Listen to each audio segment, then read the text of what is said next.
Elon Musk describes SpaceX's Starship as the holy grail in his defense of the importance of space exploration. Elon Musk, CEO of SpaceX, made his case for developing a vehicle that he feels represents the holy grail of space travel while standing beneath the towering profile of the company's next-generation Starship rocket. Speaking to an audience of staff members, visitors, and media, Musk stated, "This is truly some wacky stuff here. It's actually difficult to believe it's real, save for the fact that it's right there." Several businesses, notably SpaceX, achieved a historic first in private human spaceflight over the past year, but the public widely mocked the idea of billionaires taking joyrides in rockets. Space travel is important for creating security for life itself, having an interesting future and motivating kids about the future, according to Musk, who defended it at the start of his presentation. "What about all the issues on Earth is one of the arguments I occasionally encounter in response," said Musk. Musk stated, "I wholeheartedly agree that the vast majority of resources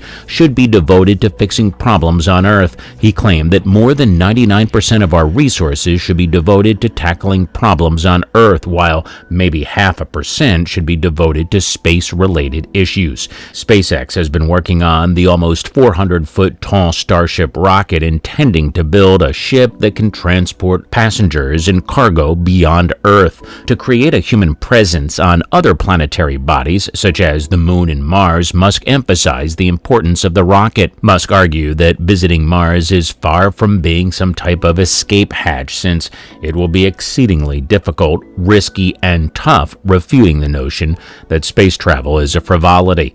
Although it may seem needless, public support for Starship's development is essential to the future Musk sees for SpaceX. While the private venture raises billions from investors, SpaceX has secured several taxpayer-funded contracts for Starship, and the company still requires regulatory approval from the federal government before it can begin conducting launches from its facility on the farthest southern tip of Texas's Gulf Coast.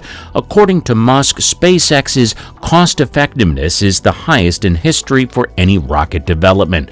We're talking about a rocket with more than twice the mass and thrust of the Saturn V, the vehicle used to launch the Apollo lunar missions, and one that is also entirely reusable for between 5 and 10% of the Saturn V's development cost.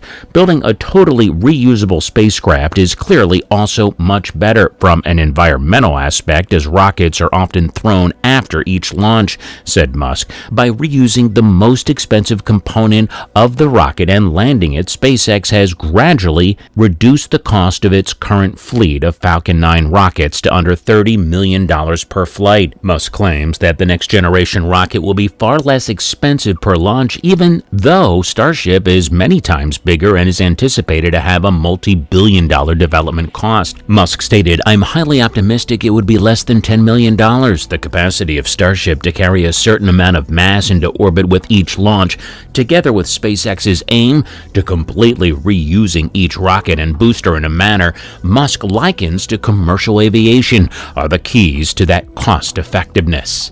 SpaceX has successfully completed several high-altitude flight tests with Starship prototypes, but entering space is the company's next big goal. While it was anticipated that this milestone would be attained last year, development has lagged and the orbital flight test is still awaiting regulatory certification.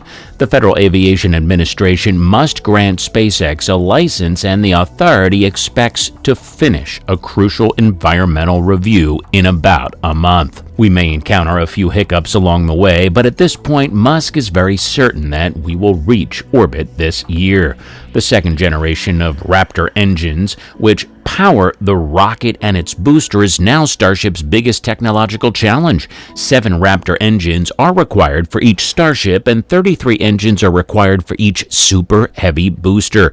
Late last year, a SpaceX executive left the company due to a problem with the Raptor engine development. Along with the creation of a complete self-driving at Tesla, Musk stated on Thursday that Raptor is the issue I'm spending the most time personally working on. With contracts to transport both NASA personnel and commercial passengers to the moon in the coming years, SpaceX will need to develop Starship's interior, and life support systems. But Musk claimed the business is not focused a lot on the problem at the moment. He cited SpaceX's expertise in developing life support systems for its Dragon spaceship, which has so far safely transported 18 passengers to low Earth orbit.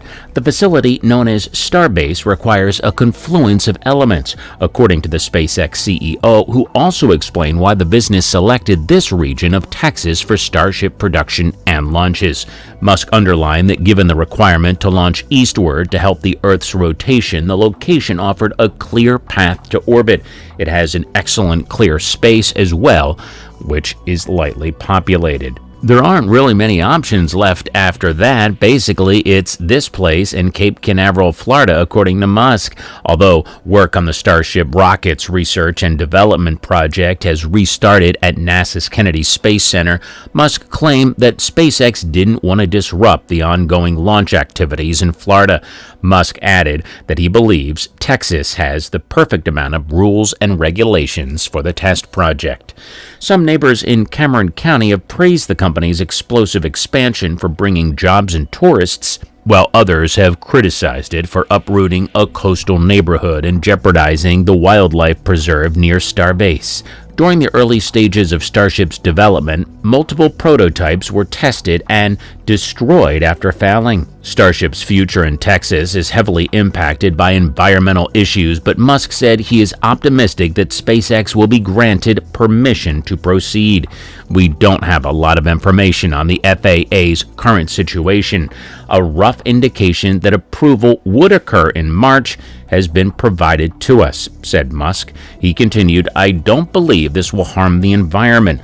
Though Musk claimed that it would put us back for quite some time, SpaceX is thinking about its next steps if a more thorough environmental evaluation is necessary, with a move to Florida being the preferred option. The worst-case scenario, according to Musk, is that the construction of the Cape launch tower and the launch of Starship would cause a 6 to 8 month delay.